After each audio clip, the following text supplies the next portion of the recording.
Okay, here we are. It's the Shivas. No whining Monday here. This is straight up Shivas. Oh, you're lucky your students like you. It's not bribery, but I'll take it. Am I loud enough? No, never. Because you're not even facing the microphone. You're playing games as usual. The non-gamer who plays more games than everybody else in the house. I have a gold plate, man. See? The non-gamer who plays more games.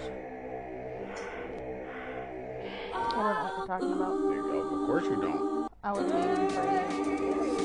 No, I'm saying that you're the non-gamer playing games. And now you can't pull yourself away from it to do your little podcast that you wanted to do. Yes, I'm done. See? Oh, now you got louder, see? I turned my head. She's gonna drop her chin. What? What did you say? iPad costs $6 million and she drops it on the floor. I did. On the regular. Not on the regular. I've only done it twice. How many times you dropped your iPhone? Total? Since I've had it? Maybe 20 times? Yeah. You there? How many times have you dropped yours? I don't drop my phone. I have no reason to. Most times it's in my pocket. It's in my pocket. You've dropped my phone a couple times. I have not dropped your phone. You have. I have not dropped that phone. Okay, you've knocked it behind the bed. Okay. You cannot use... Oh, you were asleep and I happen to put my phone on the bed. I mean, think about that for a moment. That's not me dropping your phone. I'm including that in the 20 times. No, you cannot include that because that's not how it works. And I'm sure it's probably way more than 20 times that you and your phone have parted ways and one of you has fallen down. Not my 6. My 4, yeah. Can't get up. 4. That happened a lot. Okay, so it's Saturday. We got some shivas, which means ain't no telling what I'm gonna say. And I ain't gonna remember tomorrow. That's okay. We'll have it on record. Yeah, but I ain't gonna listen to it again. All right, sit up. You're a little late. It's only your first class.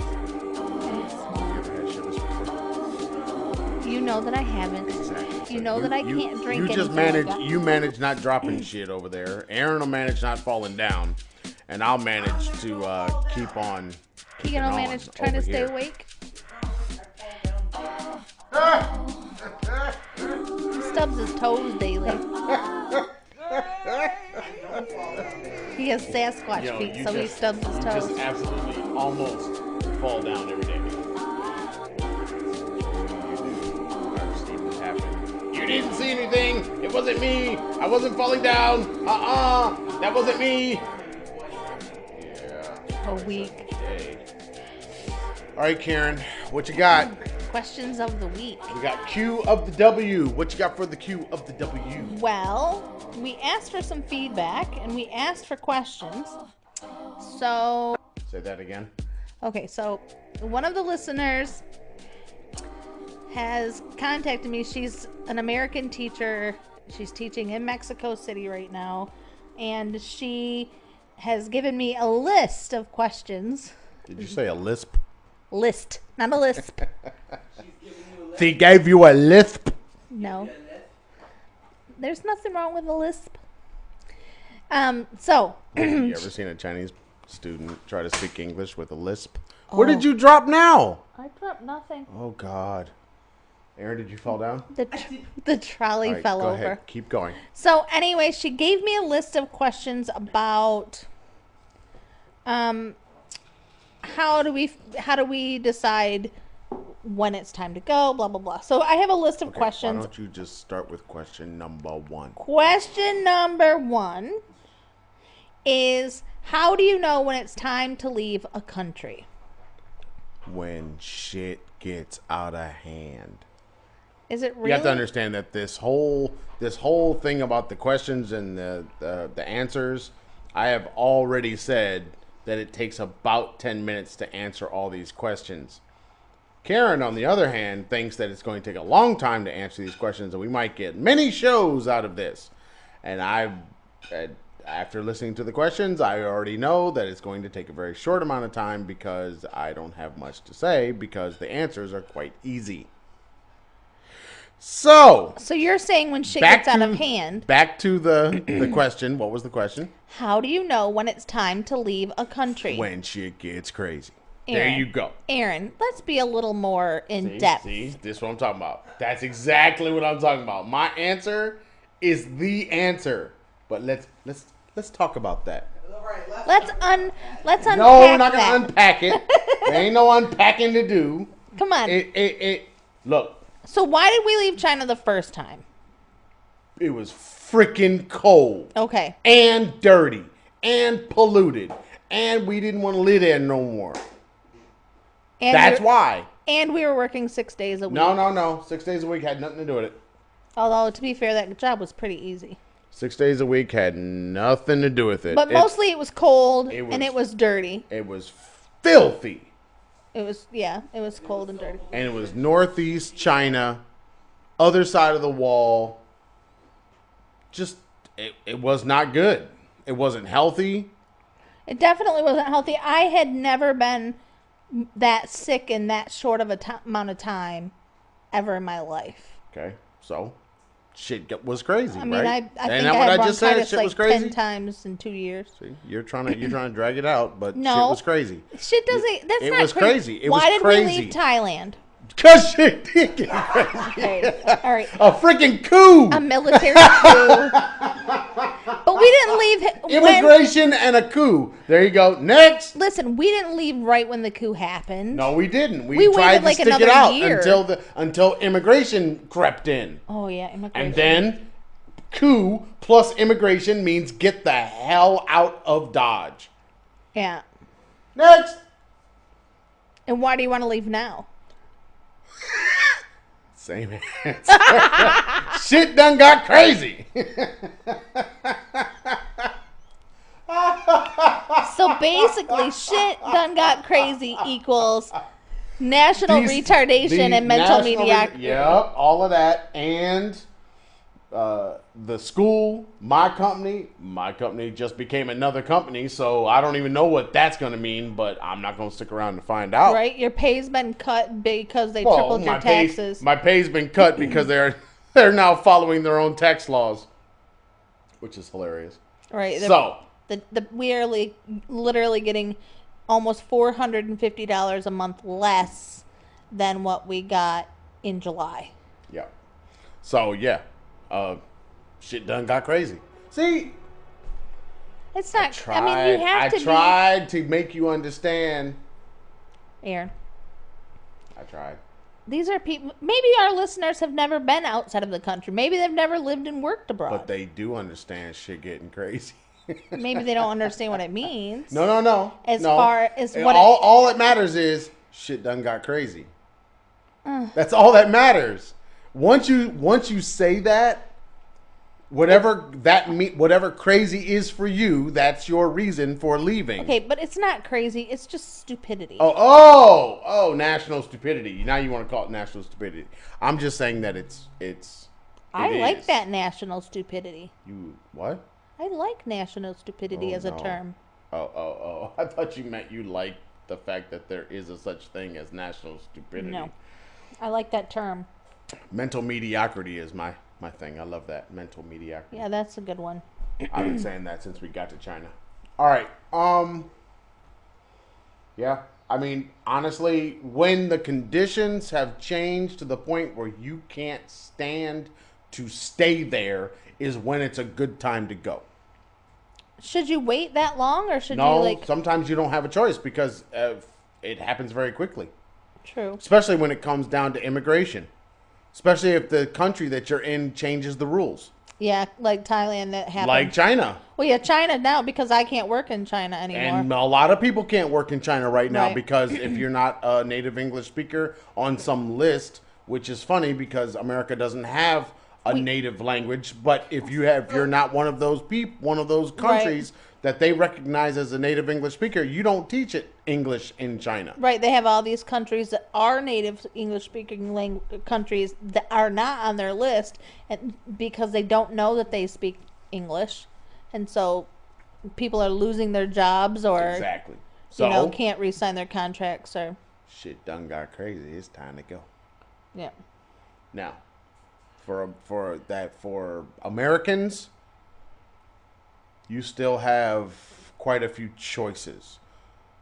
Not all good. You just have choices. But for a lot of other people, they don't have as many choices based on what passport they hold. Right. And that could be difficult. So a lot of people, what I've seen this year are people non-American, Canadian, English, and New Zealand, Australian,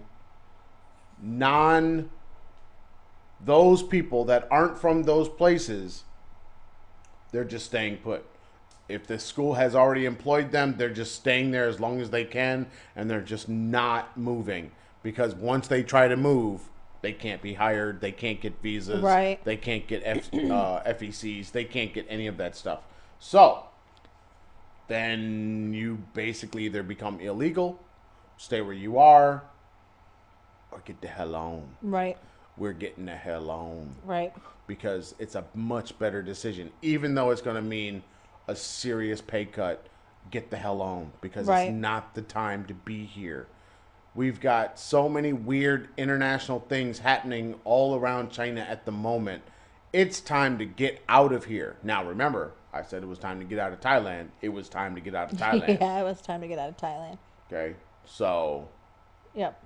It's what happens. You have to pay attention to all the stuff. I mean, really, it's not about the one country. It's about what is going on in the world around you. Yes. We've got a confluence of some ridiculous stupidity. Yep. You've got North Korea. You've got Japan. You've got ASEAN. You've got Trump. You've got oh my God. Right. You put all those things together, it's time for some Chivas Regal. Right. Well, I had someone contact me this week. I think they're in Bali right now. They were in Thailand shortly after we left. They arrived. They stayed in Thailand for a year and a half. They're now in Bali. And he was asking if I had any job listings for South Korea or China. I always have them. But they're always out there. Right, but I get emailed, 3 or 4 times a week. I do too. So I said to him, I'll forward you what I have, but I don't know that South Korea is the right place to be. Oh, South Korea might be better than China, but if you want to be super micromanaged, I have never heard no. I'm just talking about with all the being military South Korea. stuff going on, and they just had that American citizen evacuation trial or whatever you want to call it, 2 weeks ago. You mean like a fire drill? Yeah, like a fire drill. That's what I meant. Sorry. I couldn't find the word. But he was military, and They had a fire drill. Don't go to that country. But he was military, and he was stationed in South Korea for several years. So when he didn't know that they had done a citizens evacuation drill, and he's like, okay, never mind.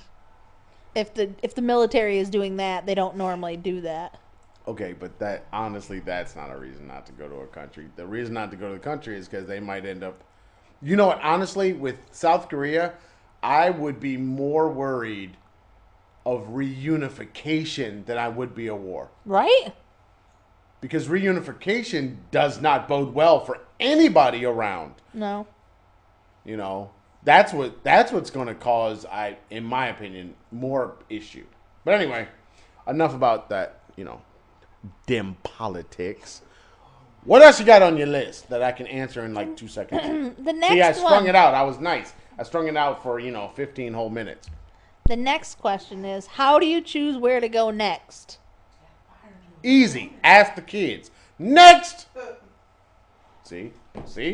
This is what I was telling you. I told you. You're killing me, Smalls. Ask the kids. Who chose China? Keegan. Who chose Thailand? Aaron and Keegan. Who do we ask next? Aaron and Keegan. Next! I don't know. Who did they choose a South or Central American country? No. I think... He said he wanted to go and we said, okay. I think at this point, everybody just kind of wants to get to a place that is new. Yeah. And it can't be in Asia. Right, we don't want to be in Asia anymore. So if you're looking for newness and feasibility, that's why Central and South America have right. They fall into that category. There aren't that many places, I would say, that we could go outside of Asia and be different from Asia, hopefully, in the world. There aren't that many because EU countries are very difficult for us to get in. Well, they are and they aren't. I mean, they are if we wanted to go and try to find a job once we got there. Yeah, okay, we're not doing that. But the countries where we could go and get jobs pretty easily, we don't want to go. Like where? Like Poland Oh, God, and no. Shit. And Poland. you know, Turkey. Oh, hell no. That's not even Europe. And, that's Asia. I would like to go to Turkey. Like, I want to go to Istanbul just for like a week to like experience Going it. But I don't know that I want to live there. Is not the same as living in a place. Prague. Prague is one of those places where. Can you even spell Prague? Yeah. You can? Uh-huh. I don't believe it. Romania, I think they were. Oh, hells no. Right, all these places. What is wrong with you, woman? I said we could get jobs there, not that you wanted to go where it snows. You're going to be like, let's go see Dracula. I looked in Transylvania, actually. Thank you. He's not really from Transylvania, is he? No. I didn't think so. But I did look in Transylvania because I think that would make Keegan happy. We talk about Transylvania then. I looked there. Anyway, why do we choose? Because of what it is that we want. The next place we want to go to. Right. And then we have to look at how feasible it is. So far, the kids have made the choice. Right. So that answers one of your other questions. How do you get the kids on board? That's easy. They choose. Next! Okay, so what are the steps you take to choose a new country and find a job in the new country? See, finding a job. Well, it depends on the country. Because in China, you have to have the job before you even come here. You have to have the job in order to you have to have all the paperwork to get on the plane. Right, just to do all of the stuff to come to China. So that's pretty much not really an issue. Going to Thailand was just the opposite. You had to be in Thailand to get the damn job because they wouldn't hire you unless they could talk to you. Right. So, okay. So basically what I'm saying is wait for it. It's country specific. Next! Okay, this is what I do.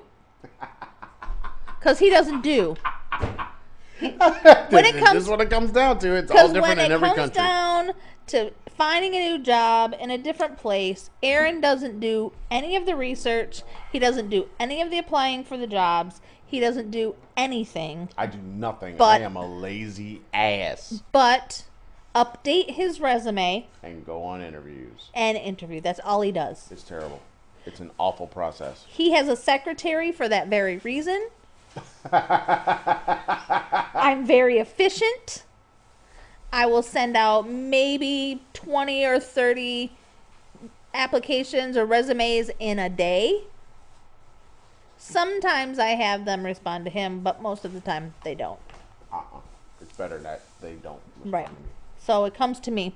I'll go on job search sites. There are a lot of international job search sites that we use. I use. So I will post our resumes there. Usually I advertise on some place like Dave's ESL Cafe. Isn't that only good for Asia? No. Oh. Dave's ESL Cafe is good for all around the world. They have a China board They have a Korea board, and then they have an international board. So I will post our resumes as a teaching couple. And within maybe 20 or 30 minutes, I'll get emails asking for more information, wanting to set up interviews. And that's when I really have dark skin? Right. I have to really start vetting at that point because Aaron is very particular and does not like to waste his time. Well, who does? I'm the Who does like to waste their time? Nobody likes to waste I'm sorry, their if time. I sit down in an interview and somebody tells me I don't want to hire black people, why the fuck do I need to keep talking to your ass? Yeah, you're right. Yep, you're right. Okay? If somebody says that we want you to teach science, I don't need to talk to you. I don't teach science. It's not my thing. Next. We had an interview for Tanzania, and the woman said something about how she wanted to create the curriculum, and we'd have to follow strictly by her curriculum, and blah blah blah. And we were like, "That's fine. I'm glad you know what you want, but I'm not going to be teaching with you." We were like, "Okay, well, you're not for us. Have a great day," and that was that. You know, we that is not me being particular. That's me being a professional. Yeah. Because anybody sitting around having that conversation for longer than 3 minutes. Yes. Yep. Then they just don't know what they want, and they're just trying to entertain everything. Yeah. I have no reason to entertain everything. Well, when I know exactly what I want, all I need to do is find out, does your company do it? Yes. But I also think that when you're new and you're interviewing for jobs, when you're new to what we do and you're interviewing for jobs, you interview with everyone. You take the time, you talk to them, you listen to their spiel. But when you've been doing it for as long as we have, we are now interviewing the companies. They are not just interviewing us, but we are interviewing them. So if they're saying some things that we don't want to deal with, then we'll just end the conversation there and move forward. Yeah, let them go on to the next person. There is no reason to have that. There is no reason to sit there talking. You know, and these are people that I may never talk to again in life. Right. Why the hell do I need? I'm not gonna foster a relationship with that person. You know, unless it's a recruiter. Now, recruiters are different. Yes. Because you're trying to get them to understand who you are. Yep. And what you want, and then they're trying to get you to understand what's available. So then you are going to have a longer conversation. But it just a job, like a recruiter goes and says, because this happens in China all the time. A recruiter goes and says, you know, we've got this job. You're not beholden to the recruiter. The recruiter is making their money based on you accepting the job. Right. So it has nothing to do with you paying them. But they'll say, you know, yes, I got these people, they're interested in you. They want to talk to you. They'll set up like a schedule, a Skype thing or whatever. And then you go and you talk to them. But then when you're sitting there and you're talking to them, you're like, oh, the recruiter said this. Oh, no, it's not like that. It's this. Oh. And then the recruiter said this. No, it's not like that. It's okay, then thank you for your time. It's time for me to get off this call. Because there's no reason for me to sit there anymore. That's true. So, I mean, that's not being particular. That's just not wasting your own time. Because a lot of times when a lot of this stuff begins, if it follows what has happened in the past, we'll sit down and we'll have like 5 or 6 interviews all at once. Right, they'll be like back to back. I want to distinguish between working with a recruiter and working with an agency. Never ever work with an agency. An agency gets paid per month to have you in a location. Therefore, your salary is going to be lower. But you're also going to be, you're an employee of an agency that's putting you out there. Right. Like I did in Thailand. Right. You're an employee of that agency. You're not necessarily an employee of the school. And sometimes the agencies will have your visa for one city but send you to another city to work, which then you are illegal because your visa is for the city where the agency is located, not the city where you are located. And yes, the police do check. They do check. And you will get in trouble. And usually you are arrested right then and there and most of the time deported. So I'm not a fan of agencies. Recruiters, on the other hand, they get a one-time fee. Once you are hired, and are in the country, they get a one-time fee. That's it. So they do their best to try to find you a job because they are banking on that one fee. And I have recruiters that I have kept in contact with for the last 2 years and send people to them all the time just because they were nice enough to help us out when we were looking for jobs. All right. Mm-hmm. Next one. She said, can you talk about contracts? Because most Americans don't understand what it means to be under contract and how that affects your daily life. Now, honestly, I really don't understand that because for the most part, every job that I've had in corporate America, you have a contract with that company. You have something that outlines what your job is, what your job responsibilities are, expectations usually, and then salary information, days off, all of the, sick days, all of that stuff is there in that employee agreement. FYI, that's a contract. Okay, so then you come into Asia. It's the exact same thing. All the same information. Doesn't even change. Same thing. Usually it's copied from some American or British version of something, because they steal it off the internet or something like that. The difference is with contracts, it's not about knowing how to work with a contract or having a contract. It's about knowing how to honor a contract. Yes. And in America, you have human resources departments and people that are trying to make sure that management is honoring their side of the contract and the employee is honoring their side of the contract. When you're in Asia, you sign a contract, and usually the people that you sign a contract with will not honor it. Right. That's the difference. And HR has no meaning in Asia. They don't. Human resources is not a thing. They might have the name of the department, but that's not. It doesn't have the same meaning. No. I found that out from the guy I work with who went to university for HR, who knows nothing about HR. He didn't even know what it meant. That's that's the false expectation from my standpoint, is that people come here understanding what a contract is, but then they sit down with Chinese people or Thai people or whatever, and they end up getting one understanding. The contract says something else. Usually what we have is a contract that's in English and a whole nother contract that's in Chinese. Yes. And we don't know what the Chinese contract says. So that means the Chinese person has one idea of what your job responsibilities are, and you have a totally different understanding of what your job responsibilities are, if they're even outlined in the contract. Right.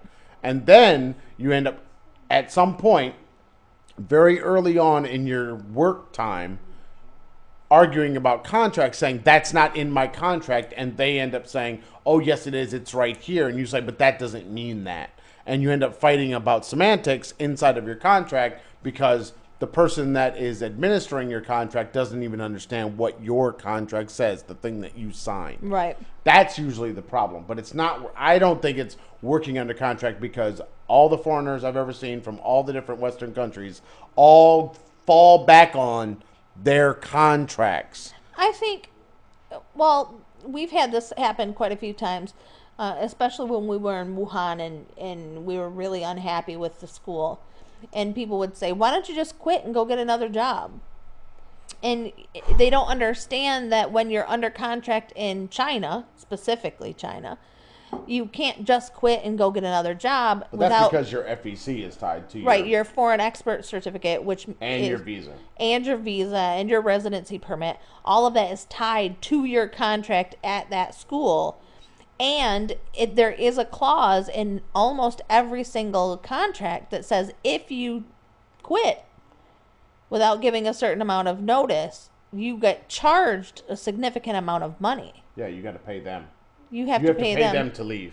Right. Like, I think your current one is 20,000 yuan, which is a nice big, like, $4,000 you have to pay them if you quit before the end of your contract. So mostly they're covering the cost of getting you the visa. They're covering the cost of the visa and all the paperwork and $3,000 stuff that goes into that. The foreign export certificate, the residency permit, and your visa have a cost to the employer. And so what they're doing is, if you leave before your end of your contract and they're angry at you, which is usually what happens. They want to blackball you and be angry at you at the same time. Blackballing you means that you never work in China again. Or at least for 5 years you won't work in China. Yeah. And they'll hold your release letter. Yep. Then you end up having issues with separating from the companies. So in China, if you choose to terminate your contract, we only know this because we've done it one time in the 6 years we've been in Asia.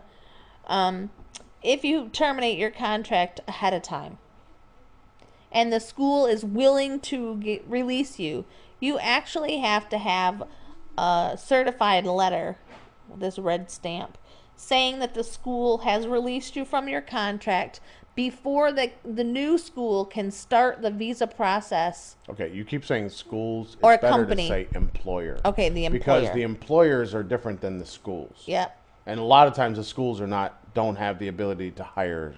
Well, the school we were in Wuhan hired. They did. Yeah. But like at the school I'm at now, I'm not hired by the school. I work for a different company.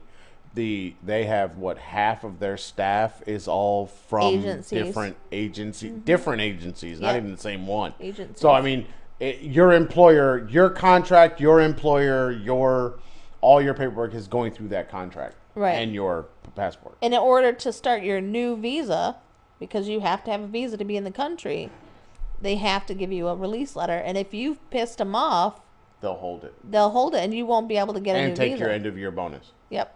And then make you pay them. Yep. So it's best to and then you don't work in China again. Right. It's best not to break the contract if possible. Unless you can get your next employer to make up that letter for you. Which is possible. Probable. Which is highly probable because they don't care. Especially if you're in the same city. They'll just make up a new one right. and put a red stamp on it and say, this is from them.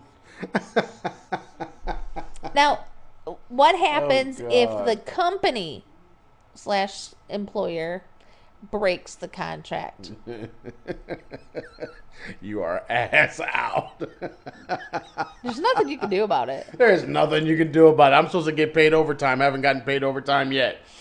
Well, but my first thing said something about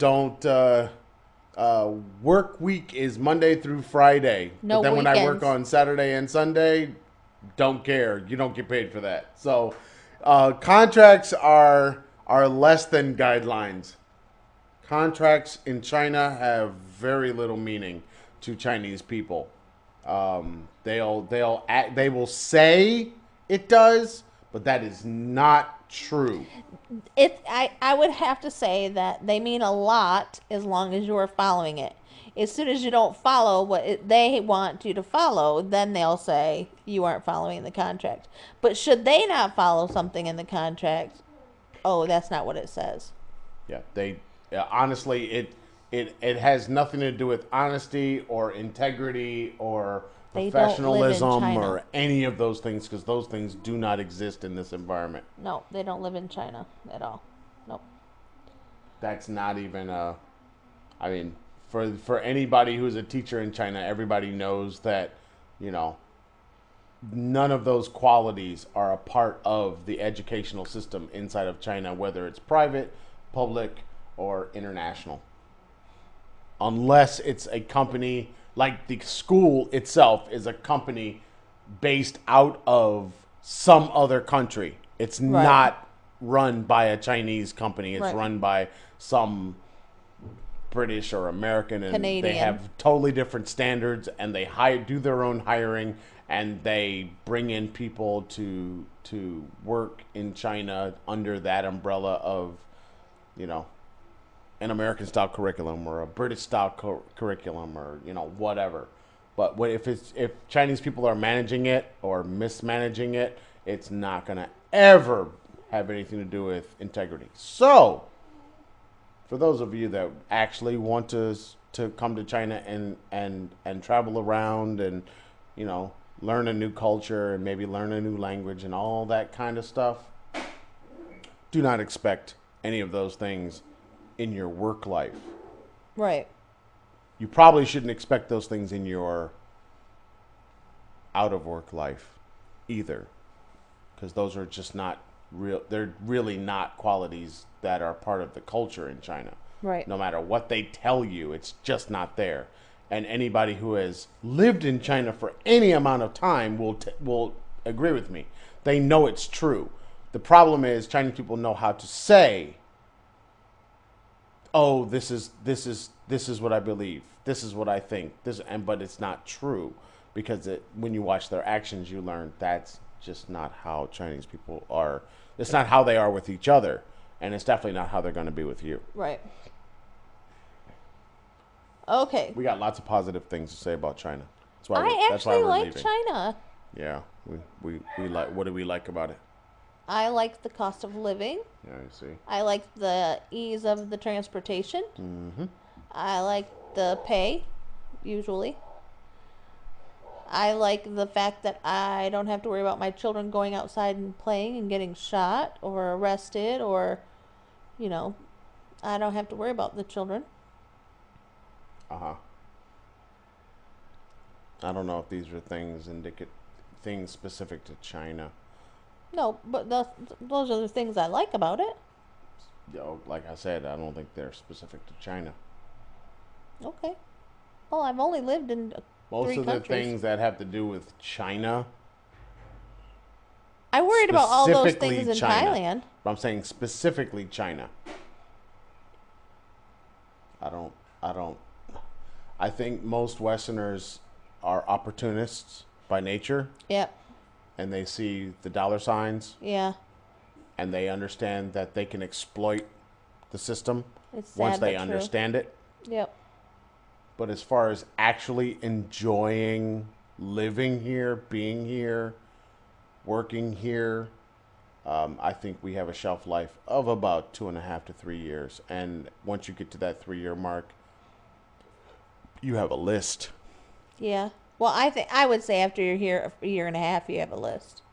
So, all right, next on your list. What do you want to do, or what do you have to do if you want to stay in the country but no longer want to work for the same company? We already covered that. You got to get released from one company, and then you can start the paperwork, huh? If you're at the end of your contract, you still got to get a release. You still have to have a release letter. Yeah. You still got to get. I mean, the previous company will end. They will because your contract has an end date. Right. Okay, so that will have an end to your in China, your foreign export certificate, your residency permit. All of those things have an end date. Yep. As soon as you leave the company, they file the paperwork for your end. Now, if you're going to leave one employer and go to another employer, they will ask you around March or April if you're going to be returning in the fall. Okay, that's a good company. Or a mindful company. Right, a common. Because all companies do not do that. Well, they do it around after Spring Festival because they need to know if they need to start recruiting for the next I get that term. But we also know that Chinese companies will start recruiting in August for start dates for in January. August. No, in August. Yeah. Oh yeah. So they will. Reputable companies that have been through this process, that know how long it takes for them to get the paperwork done. Right. They will start asking, but a lot of companies may not. And they'll expect that you're going to leave the country and have to do all that paperwork again upon trying to get back in. If you have a job or you know that you're not going to come back to that particular employer and you're going to go to another employer, you need a letter. You tell them when you've made the decision that you aren't going to renew your contract, and you get the letter of release when the new company or employer hires you. Then they can start your paperwork. I don't know if you have to wait for that. You do. You have to have. You don't have to have a job to get a release letter. You got to have that release letter. Well, they won't give you the release letter unless it's the end of the contract. Like if we were in April, we were saying we're not coming back, but we are going to go to a different place. We couldn't get the release letter until the end of your contract which is but that's when July you would get 1st. the release letter. But the point is, you don't have to have a job to get a release letter. You got to get the release letter for that next job to start your paperwork. I think what they do is they call it a letter of intent that the school will give that they intend to release, and then they have to do an official release letter at the end. Because if you don't want to have to leave the country to renew your visas, which is a problem, you have to have that letter so that the new employer can start filing for your visa stuff before your visa before it ends. So, for example, if your visa ends July 15th, you need to have your paperwork to the new employer. Your what? You'll have to go to Hong Kong or you'll have to return to your home country to renew your visa, which could be extremely expensive. So even for you, keep that in mind. Right, for you. Even though not they for your don't, employer, for you. Now, if you're doing it inside the country and you don't have to leave, they pay for everything. They should. They should. The law says they should. You should not. We've not paid for any of our visas. Not for me. Not for the children. Not for Aaron. None of them. That once we're in the country, the law says the employer has to pay for those. We've already said how important laws are. The medical checks, the housing, and the visas are all supposed to be taken care of by the employer. Okay. Next one. If you believe that, I got some land for you. We've had that so far. We have had that so far. Now, but I'm also very particular. How many people have you talked to over the years where they paid for that stuff? Yeah, that's true. Okay. But they also, I guess because if someone says we're going to give you a housing stipend and we'll help you find an apartment, no thank you, I don't want your job. Because I want them to be responsible for the apartment. I want them to find it. I want them to provide everything in it. I don't want to do that stuff. I'm not going to deal with a landlord. So I don't take the job. When other people don't see it that way, they think, oh, great, they're going to give me the money to pay my rent.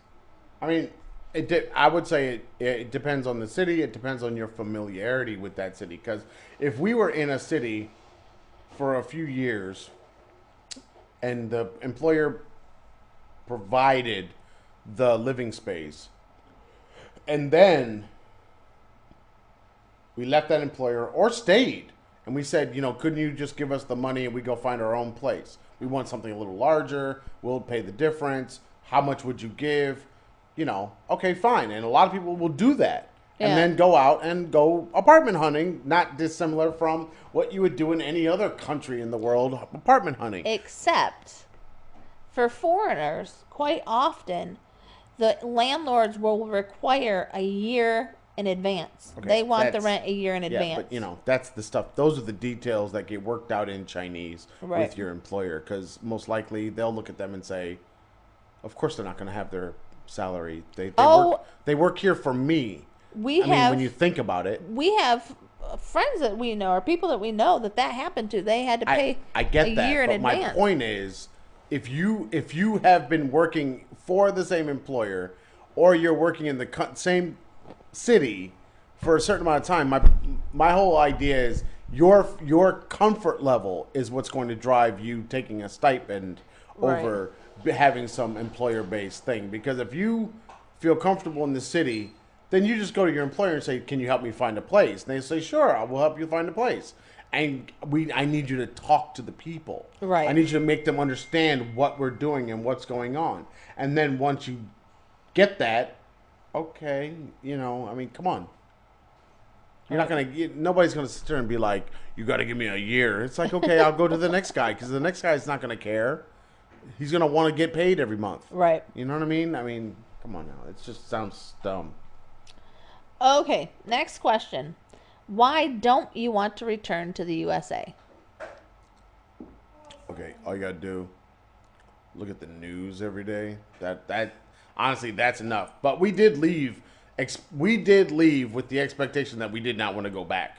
So, why did we leave in the first place? I don't know. It's a whole lot of reasons.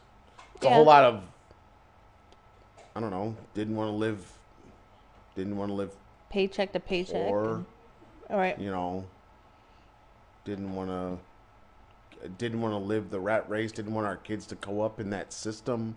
Wanted our kids to have a much broader vision of or understanding of the world and humanity. I mean, it's just there's all kinds of reasons why we left. I mean, I don't know. We talk about those all the time, but for the most part, it revolved around the kids and health and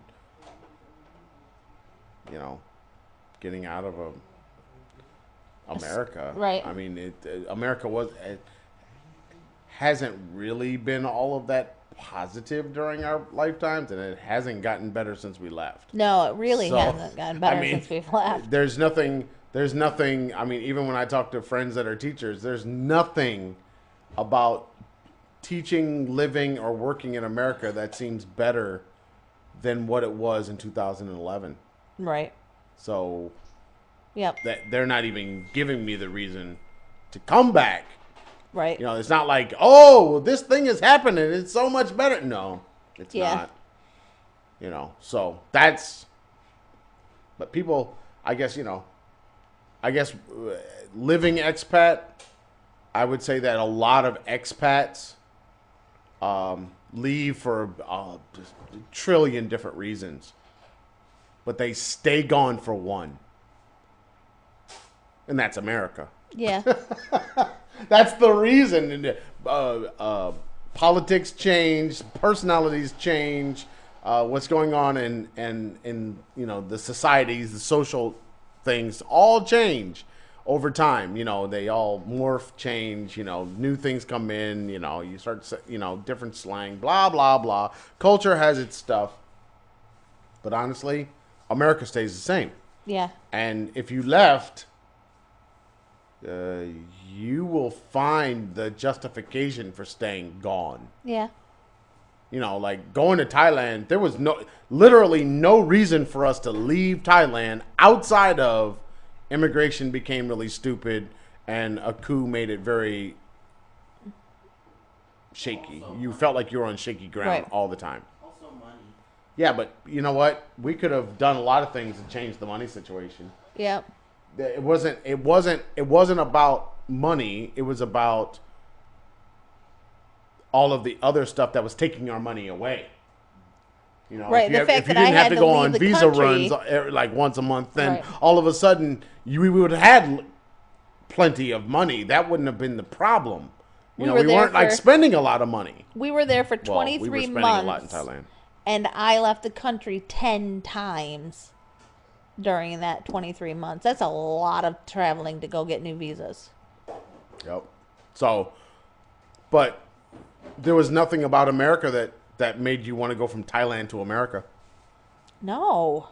There was no part of America, like no region, no area, no city in America that you would say, I'd rather live in America than live in Phuket. No. Man, no. I mean, I'd go back to Phuket right now if I didn't have to work. Me too. If all I had to do was just live, retire, go get groceries every day, and live on the man. Please, there's like no better place in the world to be. That might be a great retirement spot. Right, that's what it is, though. It is a retirement spot. Because in Phuket, in Thailand, you can retire at 50 years old. You can get a retirement visa, and the retirement visas are like 5 years. 5 years. 5 years. 5 year retirement. I got 5 years. 5. Not 5. 5. I'm in China, man. 5. Lord. 5 years. So, I with my fake receipt of how much money I have in the bank. Right. Like every other Thai person does. Yeah. And foreigner does. Take somebody else's account. Yep. Yeah, they'll go and they'll move money into one account.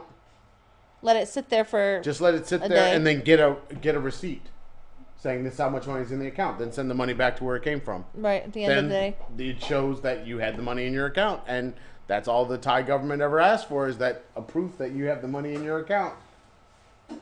They don't take any money; they just want the proof that it's there. Yep, they want a proof and that you can. And then you don't have it. You have zero when that money leaves again. I think it's like 20,000 baht per person, and that's really nothing. I mean, like 20,000. I thought it was more than that. No, it's 20,000 baht per person. I thought it was like 20,000. That's $600. I thought it was like $20,000. No. It's 20,000 baht per person. Anyway. Because I had to provide that one day when I went on. No, not to retire. The retirement amount is way different. Oh, the retirement amount might be. I wanted to say it was like $100,000 or something. I don't think it's that much. I want to say it's and that could have changed. I might have to ask Google because it used to be a lot less than that. But I would say that honestly, as far as living in the States, there is no reason, honestly, right now, I cannot think of a reason that would be good to go back to the United States at this point. There's nothing good about being there. And unfortunately, people in the United States don't know that. That's the sad part. Right. They don't know how negative it actually is. Okay? So, once, Yeah, they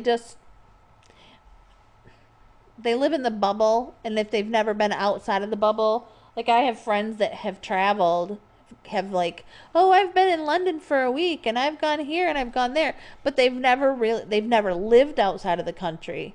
And being a tourist and being an expat are totally different animals. Yeah, it's different. I mean, but most people don't understand. They don't get that because they think, oh, I went there on vacation. Right. Like we went to Thailand on vacation first, and that's when the children are like, can we live here, please? And we did, the very research that we had a whole year. Yep. I mean, literally a year. Yes, we can go as soon as our contract is up. Let me see what I can find. We did the research. We did, housing. We did all kinds of stuff. And then moved with nothing. Right. We moved. We had absolutely nothing but our luggage and a hotel room. For a week. Yep. 7 days I had booked the hotel room. But that hotel was really nice. Okay, but we still only had it for 7 days. 7 days, hotel room, one for us, one for the children. And we had to find a house. We had to get jobs. We had to get transportation. And we did all of that after landing. We had a house within 3 days. Because I had done the research ahead of time and had been dealing with the realtor prior to leaving China. Okay, to get a retirement visa in Thailand, you need either a monthly income of at least 60,000 baht or $2,000, or a bank account balance of at least 800,000 baht or $25,000. See, I know. Or some combination of income and money in the bank that is equal to 800,000 baht. The typical Thai resident lives on less than $1,000 a month. Yep. I would say it's way less than that. Yeah, because you were making less than $1,000 a month working full time as a foreigner. In Phuket. So, there's that. And I made way more than a teacher in Thailand. Oh, hell yeah.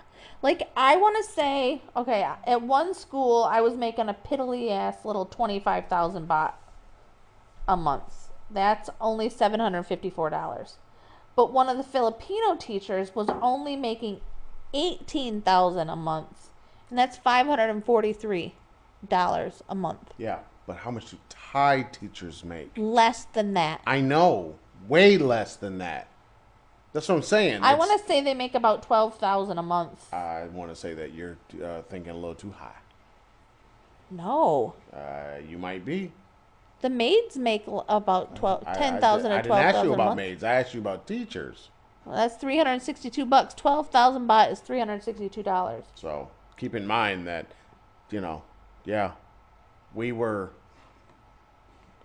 in China, in Thailand. We were definitely upper middle class with our piddly little salary. Right. Yep. And when we lived in northeastern China, we were making 4 times the amount of a local teacher. And spending far less in bills. Because in northeast China, we didn't really have any bills outside of gas, water. We didn't pay those in northeastern China. We paid bills. Internet and phone. Water. Oh, well, drinking water, but not of bathing course, water. that's water. But not bathing I water. didn't say bathing water. I said water. There is a difference in Asia. In America, you cook, bathe, wash the dog, and drink the same water. And water your lawn with. In China, if you did that, you'd be dead within a month. So we paid $36 a month approximately for drinking water. Excuse me. But I mean, And we had our cell phones, yeah. which was like, And all your taxi rides. yeah, my 2 yuan taxi rides. Yeah, My- you on taxi rides 4 times a day. My 30-cent taxi rides. Hey, 4 times a day over 2 years. I didn't do it every day for 2 years. It's kind of pretty close because, you used to go shopping quite a bit. I walked a lot. Women be shopping! Ooh, I shopped a lot. I would like to take a trip back before we leave so I can go do some more shopping. No. That's a bad idea. If you go, you have to take Keegan with you. Okay. Yeah. No, that's not okay because you know what Keegan does. 'Cause Keegan's very good at pulling your arm and Buddha making man you would move be- away. The Buddha man would be happy to see Keegan. And no, the Buddha man wouldn't be happy to see Keegan because Keegan be like, Mommy, you can't buy that. Psh. I wish she might. You know she will. I don't know what you're talking about. This is not a new phenomenon. I can't go there without buying. Oh, that's why you're not going. Against the rules, Daddy people. has given me a Oh, task yes, for she- every time yes, you go to the yes. store. Do not let mommy buy jewelry. See? It's a standing order. For life. Life. You guys That's suck why. 'cause I have That's lots why. of jewelry. That's why. That's why. That's the reason why the standing order is there. If you are next to the mommy, you shield her eyes. You put the blinders on. Put your hands on the side of her face so that she cannot see to the side, left or right. Keep her moving straight ahead out of the store. Granted, she can't see forward very well either. She sees well enough to see the sparkly things on the sides and go running after them like a little kid in a candy store. Okay, next question. You got 1 minute. What do you do to make your move happen, and how long does it take for you to make a move? I think we have covered that. It takes us about a year. We take a year. Yeah, we take a year. We Because start preparing. we like to we like to have many options and whittle them down. That's why it takes a year. Because many people we that also are have to not save. well, there's that too. But there's many people, especially the backpackers, that don't have kids and it's just Right. and they're single. They need no time. Nope, they they just can pack just up their literally stuff and go. get the contract, get the visa, whatever that happens to be for whatever country that happens to be in, and go.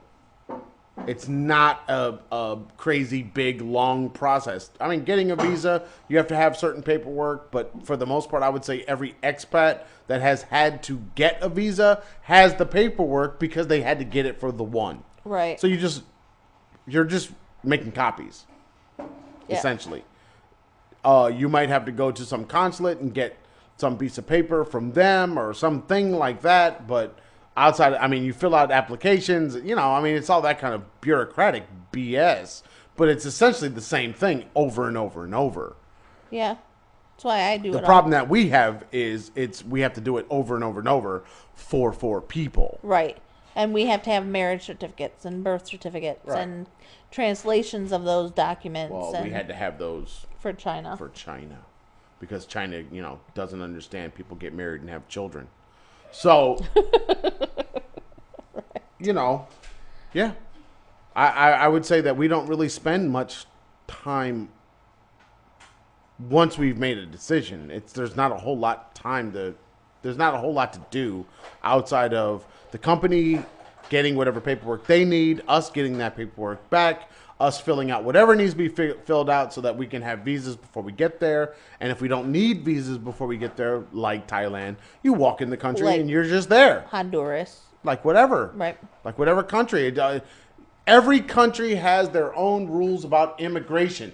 Do not think that countries are the same. That's like the fatal flaw of people outside of America, that you can just go to from one country to the next and, I didn't do this over there. It's like, well, if you're saying that, you don't travel very much. Right. Yep. Shit. We've gone into Hong Kong and out of Hong Kong different ways now. Yes. And they were different. Yep. Both processes were different. Yeah. And no. We Don't did the even ferry think port. that way. We've done it 3 ways now. We did the ferry port, we did the bus one, and we did the train.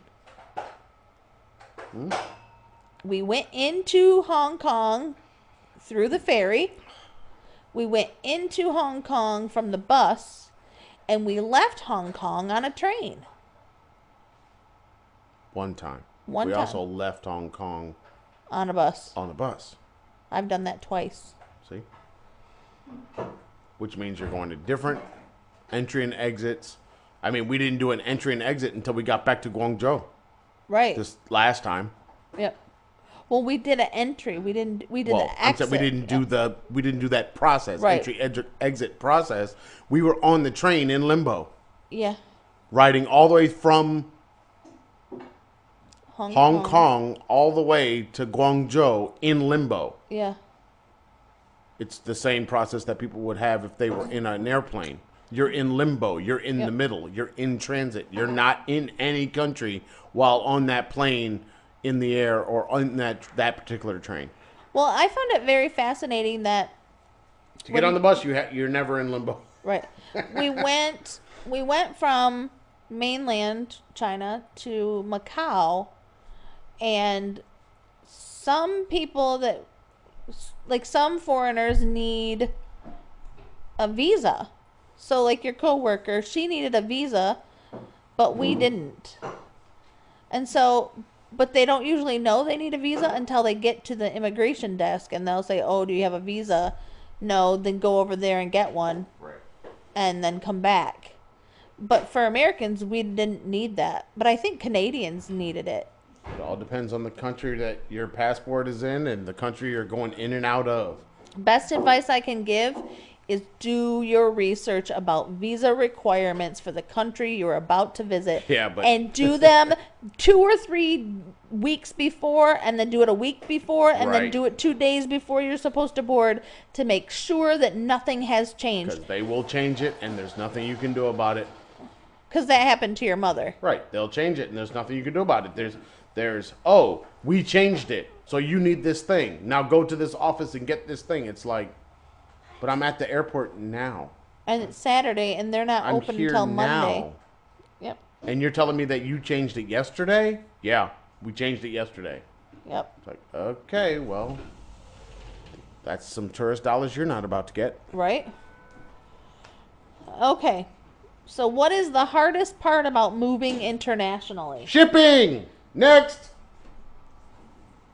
The cost of Moving shipping. Cats. Herding cats.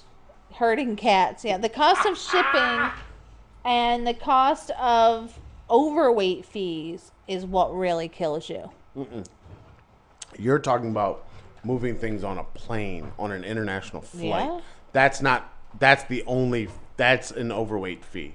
That has nothing to do with actually moving your stuff from place to place.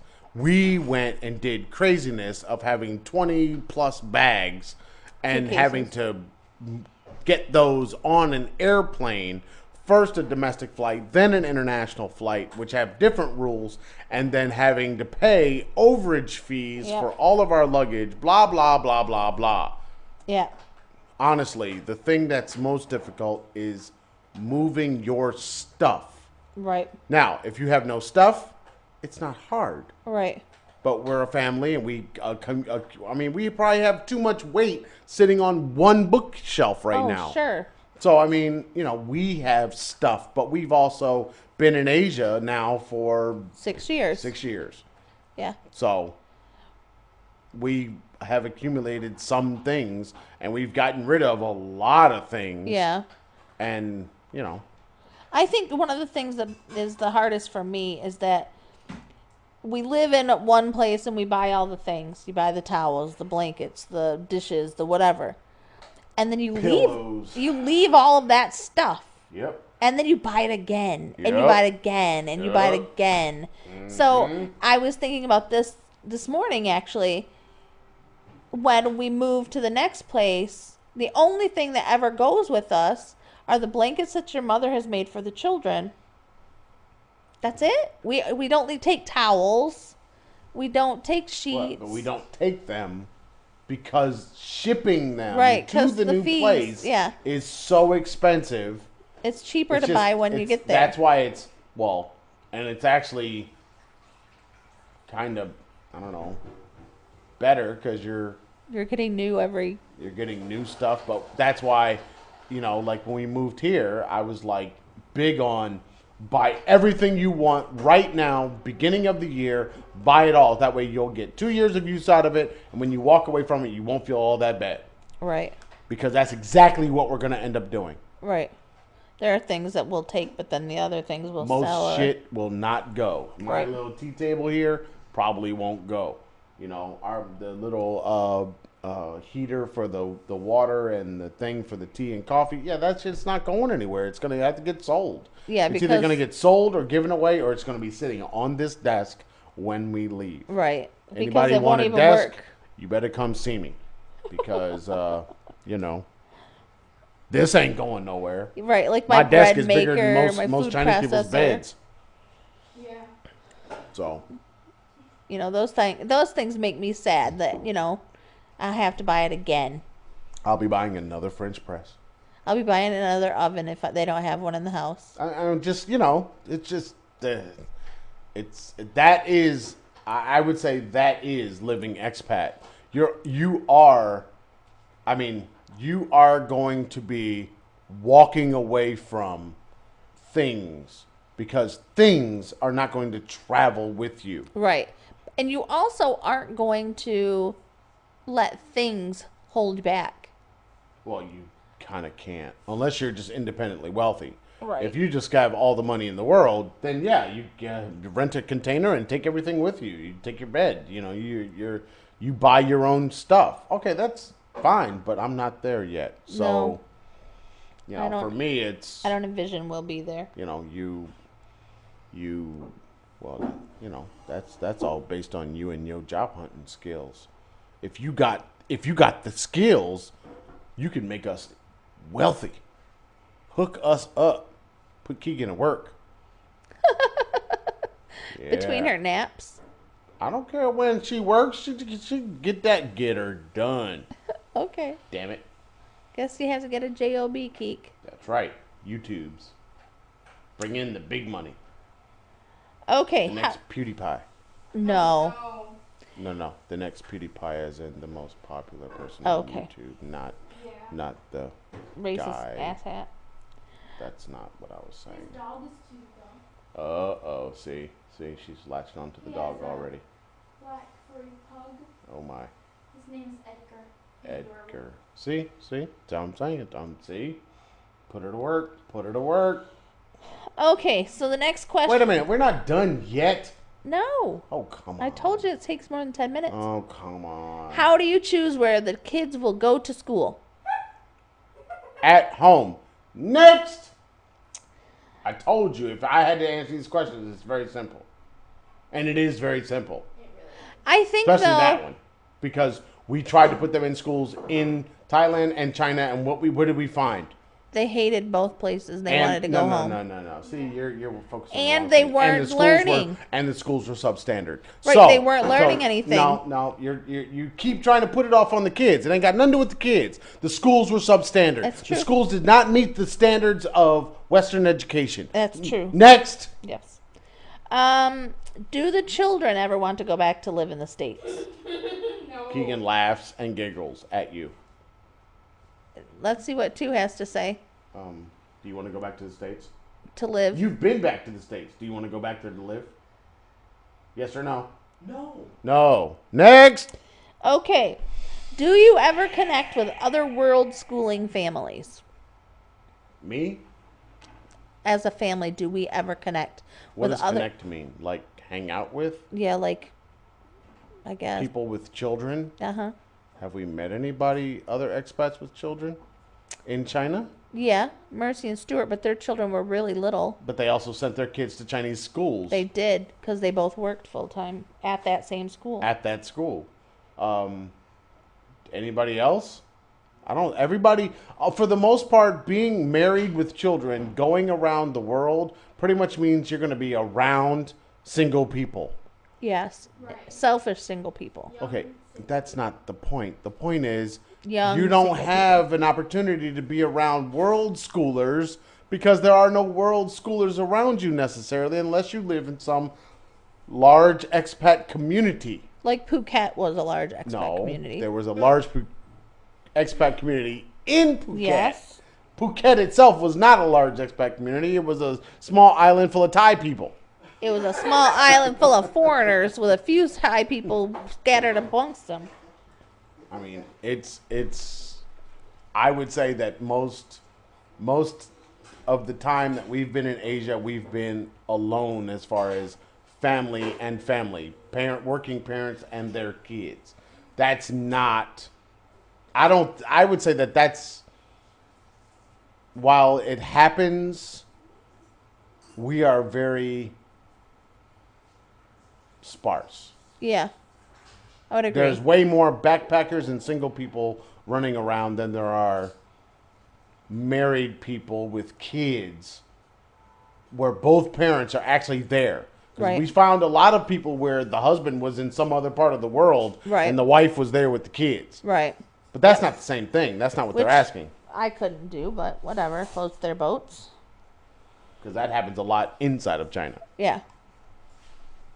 Shit, we got one kid who, goes home every weekend and they're all the way in Beijing and their parents are down here in Guangzhou. So Wait, they go to Beijing. Oh, the child is in school Beijing. In Beijing. And their parents are here. They go to a hotel every weekend.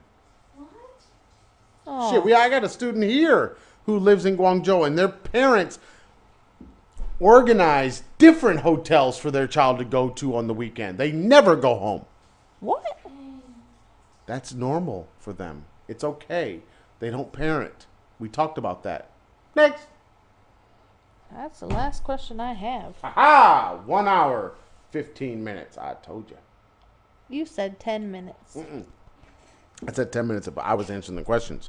If you go back, rewind this audio, and listen to me, give my answer and say next, I bet you have 10 minutes worth of audio there. Maybe. You asking the question, me answering, and then saying next and going to the next question. You might not even have 10 minutes.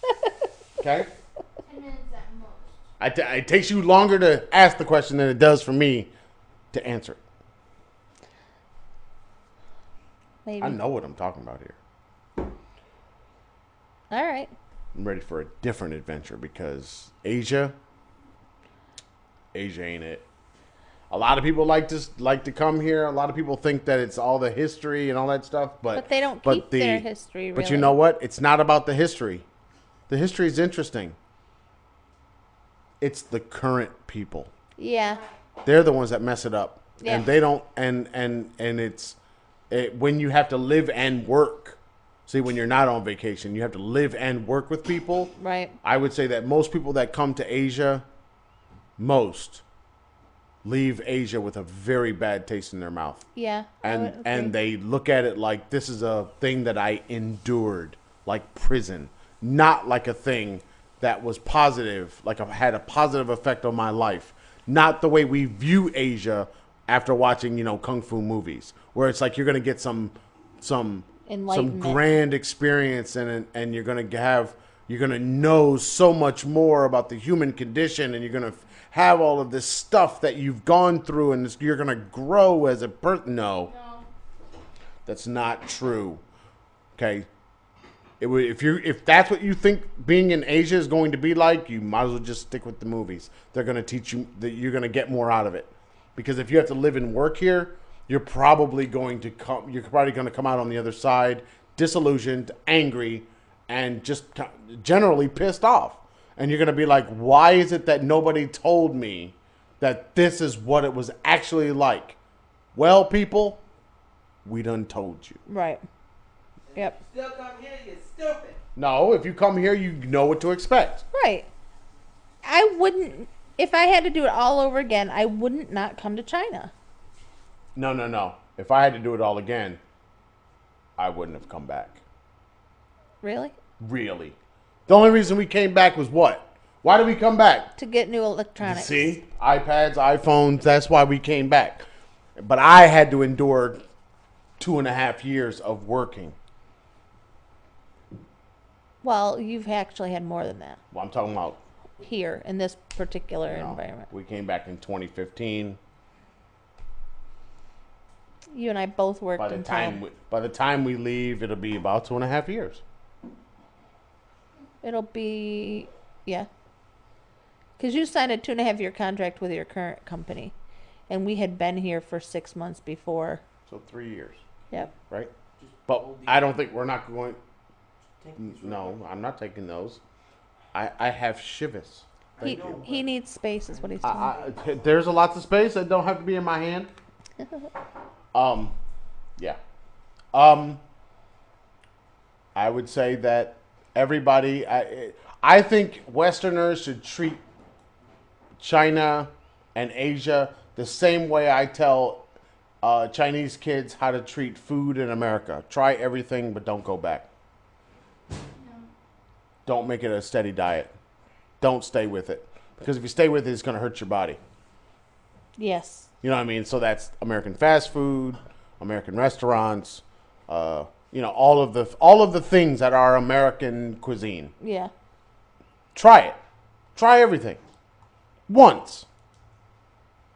Then don't eat it ever again. Right. Know if you like it or you don't like it. Experience the culture. Okay, fine. But stay away from it after that, because it'll freaking kill your ass. Slowly. Yep. And that's kind of how it feels being in China. You start taking it in, and then next thing you know, it feels like it just gnaws at your soul. And then you end up angry.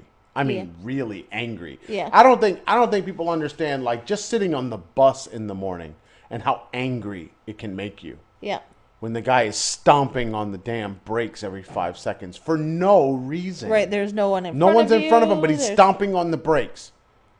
The games that they play with cameras. They speed up just to slam on the brakes in front of the cameras that are hung in front of them. And then they go under the camera slowly and then speed up again.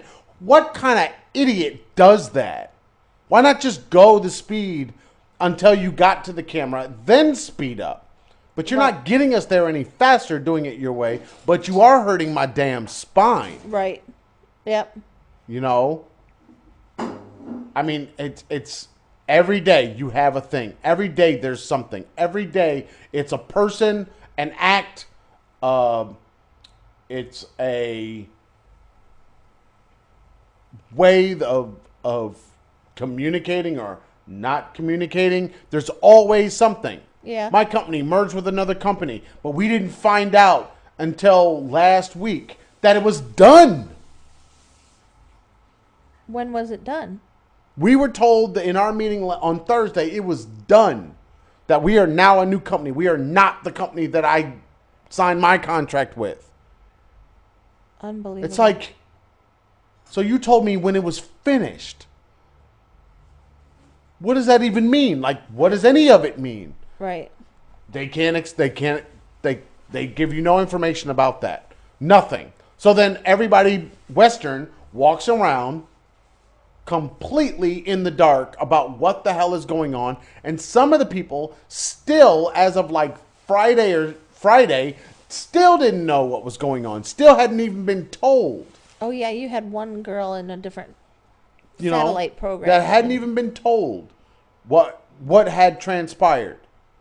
You know, I mean, I'm sorry, but everything about living and working in China, it just gnaws at you.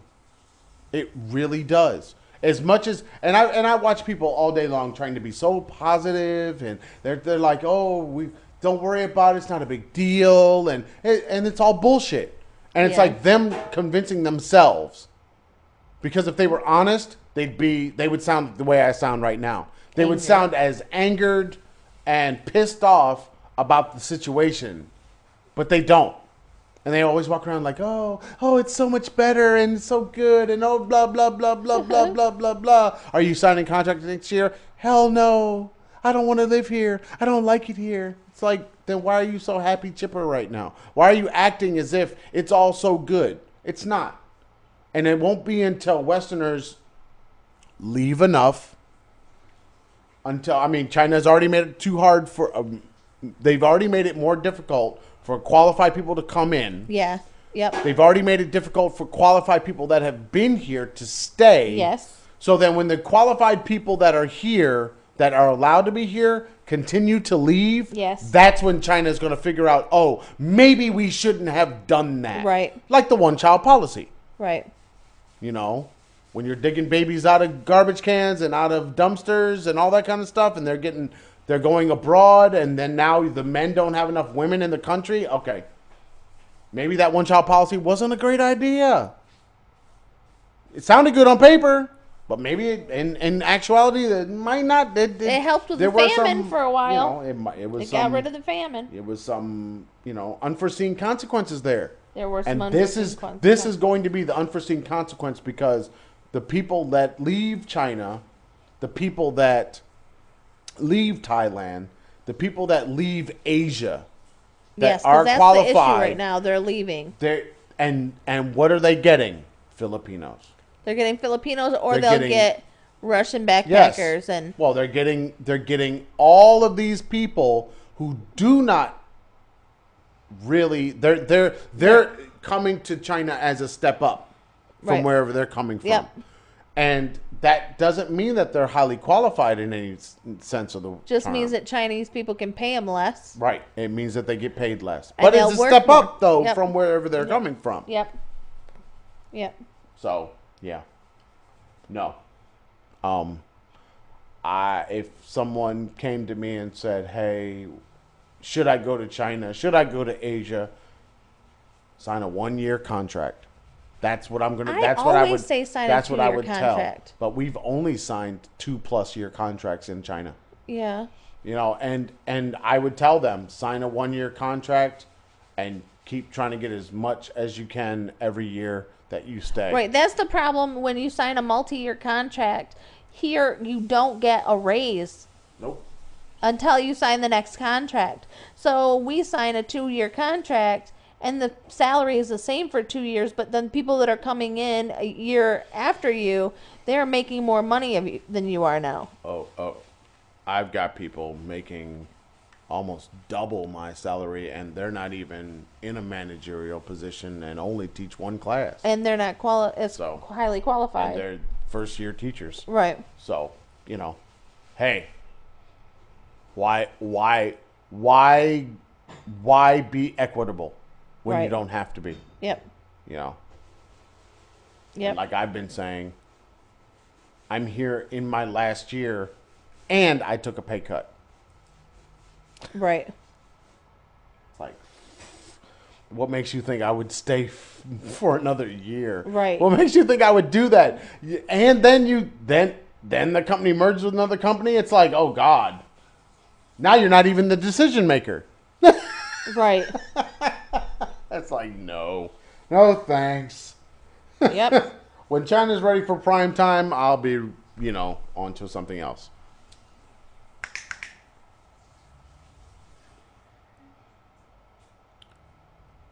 I'm giving my young daughter the hand signals. It's time to shower. Before you fall asleep again. It's time for the shower. The life of a narcoleptic is not that much different than the life of a cat. And a teenager that doesn't want to shower. What? Shower? 8:30 at night? Why do I have to do that?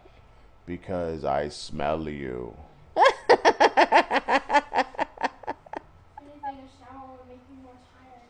Fine. Just don't sleep in the shower.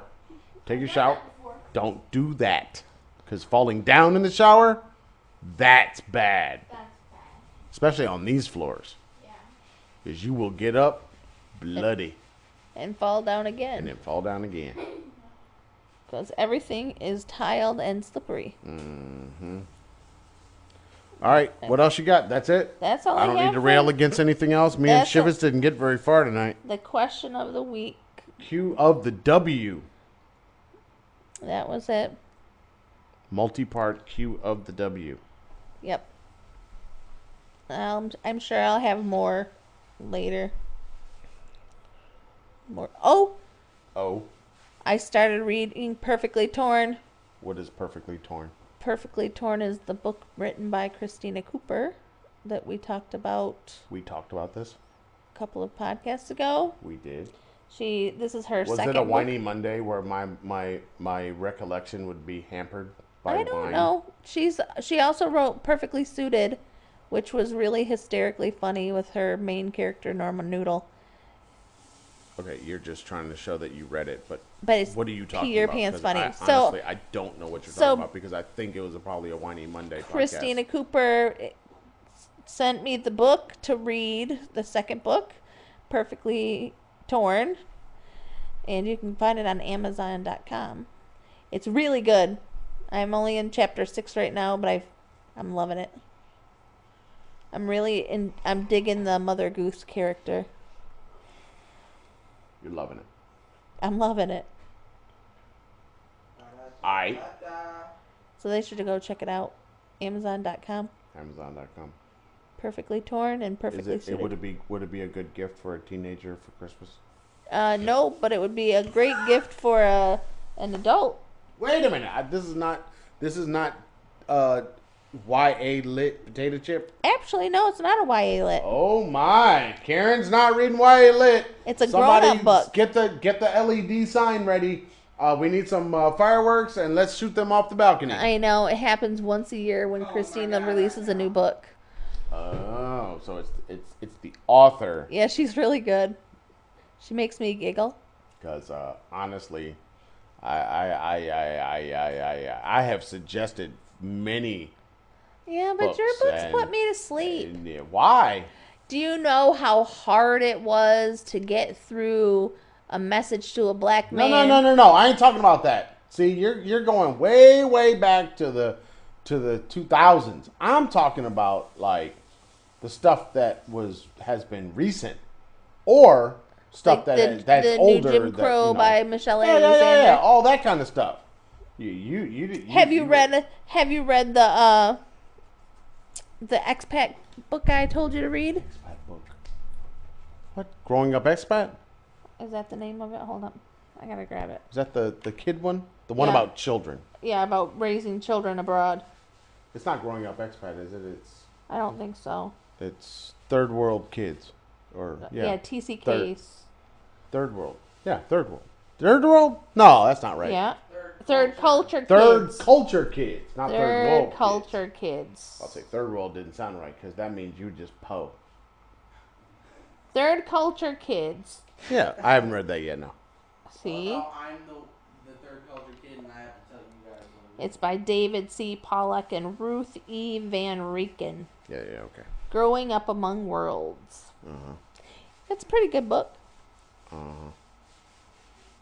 That's not... How you doing with Roots?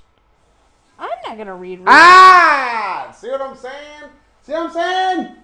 I've got too many other books on my list here. when you have an iPad speaking Pro of books, 2. I took our collegiate collection. Uh-huh. All 212 of them. That's all we have? In that collection. Oh, okay.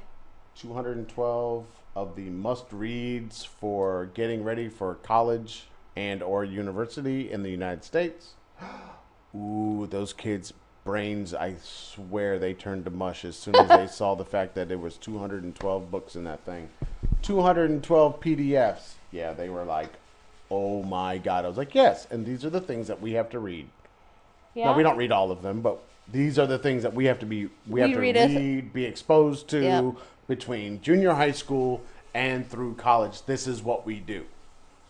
We read a significant amount of them. They were just like, oh my, and it's like, yeah, this is what you guys should be. Pick one and just start reading. Yeah, good luck with that. And then pick another one and just start reading. Your kids are not at college level. Yeah, but some of the books are not college level. Some of the books are not college level. But I thought some of your students were like 4th grade reading level. Oh, they are. But when did you read Animal Farm? The first time? No, the 20th time. The first time I read Animal Farm was probably 6th grade. See?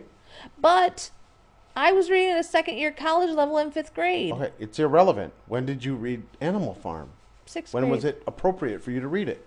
I read it in 6th grade, but I don't think I truly understood it until I read it again as an adult. Okay, but that's all literature, right? Isn't that just how literature works? Yeah. Okay, so why can't they go through that process? You should read everything at least 3 times. Once when you're young, then again in your 20s, and then again later in life. So, there you go. But yeah, it's very funny. Looking at the faces, the poor kids, they don't realize that they are nowhere. Like every test I give in English, history, or ESL, it's literally like a middle school test. And they don't understand that. It's like, guys, because their educational system does not give tests. Right. Like throughout the term, they don't get tests. They get midterms and finals. One midterm, one final, and one test, usually somewhere before midterms and before finals, so that they can see how they're going to do on their midterm and final, and they'll know how much more they need to learn how to regurgitate. That is what they do for school in China. That's why they're so smart, because they've studied the same thing over and over and over, and then they regurgitate it on their test. But as soon as you say, a month later. As soon as you say to them, oh, this thing says it is better to do. What does that mean? Because it was in Chinese. Right. What does that mean? This was one of their questions on their midterm. What does that mean? And none of them answered. None of them had an understanding of what that meant. Like taking the Chinese proverb or whatever it is that it came from and turning that into, this means this. They could not answer that question. Not one student, even our smartest student, couldn't answer that question. Doesn't sound like a hard question. So be careful with the whole Chinese people are, so smart. They are not. Because they're not taught. It's a different style of teaching. You want them to do a quadratic equation in their head. Yes, they'll be able to do that. Why? Because they've been taught all the shortcuts to be able to do that in their head very quickly without writing it down. But they can't tell you how to do it. They can only tell you what the answer is at the end. Right. So no work. No process. It's all just, this is the answer. Yeah. And that's how they're tested. Whereas we're looking at it like, I don't really care if you get the right answer or not. I need to know the process you went through to get there. That's what's most important to me, because that shows that you're thinking. With Chinese people, they're not thinking. They're regurgitating how to get it done, and then everybody's doing it the same way. How do you draw a flower? This is how you draw a flower. Literally, this is how you draw a flower. The only way you can draw the flower. The only way you can do it. All right, we're at. Any other things you got on your mind right now? Tomorrow, I think we need to do at least one more or 2 more podcasts, but right now, I'm good. Shivas, 12 years. From a student. No mas. Your Shivas from a student. I don't know why you keep bringing it up like that matters. That's just crazy to me. They brought you a It wasn't liter from of... a student. It was from their student's parents. They brought you a liter of liquor. And the guy was like... The dad. Knew his stuff. Nice. I mean, he had English better than everybody else I talked to all day. Oh. Oh, yeah. That's fantastic. One of his best friends is from California. But isn't his child failing? Yes, but failing is relative. Yes, but don't you think if his English is better than most people in the school, then why couldn't he help his child? They don't see their children, Aaron. The children live at school. The children live at school. And How can he help his child? Right. He only sees them on the weekend, maybe. So it's not like the situation you guys have where you can actually talk to your parents on a daily basis. These kids have like no contact with their parents because their cell phones are taken from them at the beginning of the week on Sundays. They go to school on Sunday, they leave on Friday, and they see their parents Saturday day, Friday evening, maybe. And Sunday morning, maybe. Because Saturday might be full of classes. Yeah, I couldn't talk to Frank like maybe an hour Right. away, and he was like, I'll call you back at 5 because he had to finish his homework and eat, and then he texted me at 5 and he's like, so my teacher just informed everybody that we have more homework to do that we didn't have. Yes, but these are also his regular teachers giving them stuff. Yeah. It's not that they're going to a separate place, which is amazing to me that parents even let that happen, to pay a teacher extra money outside of the classroom to teach their regular class. And if you don't, your child will probably fail because the teacher will take it out on the child that they didn't get paid more money to do the job they were supposed to do Monday through Friday. Yep. That's a whole nother conversation. Yep. Say goodbye to the people. Goodbye, people. Wait a minute. You can't say goodbye yet. All right, people. If you want to get in touch with us, you know that you can get us on the YouTubes, on the Facebooks, The Traveling Fars. If you want to find us, if you really got an email because you love email, okay. travelingfars@gmail.com. If you are just so into blog spaces and you got to know what's going on the blog, go to thetravelingfars.blueberry.net. No E's in Blueberry. And then if you want Twitter or Instagram, because most of you are just, that's where you get everything, Traveling Fars. Bam. Now you can say goodbye to the people. Wait, I want to say a special thanks to Shiren for sending us the questions. Special thanks for the questions that should have taken 10 minutes and have taken an hour and 38. Yay. Goodbye, people. Peace!